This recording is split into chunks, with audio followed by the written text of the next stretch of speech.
अस्सलाम वालेकुम। आउं Noor Mohammad Patel, secretary general universal Memon organization जो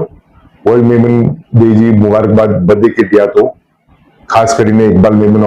ऑफिसर अंकल के दिया तो इकबाल अंकल ने ये बहुत सारो कम करिए 2 अप्रैल जो बदे मेमन के पूरी दुनिया से भेगो करी आकड़ी दी जो है मैं एक वर्ल्ड मेमन डे मनाने में अच्छे तो अल्हम्दुलिल्लाह अल्लाह इनके जजाय खैर दे मैं वर्ल्ड मेमन डे के आगे भी 5 सारो सारो कम करना से इंशाल्लाह यूनिवर्सल मेमन ऑर्गेनाइजेशन ने भी कई जगह एक नंदा नंदा प्रोग्राम करिए इंडिया में खास કરીને ऐसा लोग ने लक्ष्मी के साथ में करिए बॉडी का वर्कशॉप फ्री में बाइडी लोग के जो है ऐसा लोग ने सिखाई हुआ मेकअप जो नेल जो स्किन जो कॉस्मेटोलॉजी जो ये सिखाई हुआ है स्कैन में આવી हुआ है एक बड़ी जितनी भी लक्ष्मी एकेडमी की जितनी भी ट्रेनिंग सेंटर है बड़ी जगह करण में આવી लगभग 70 एक लोग जमा थिए बड़ी जगह एक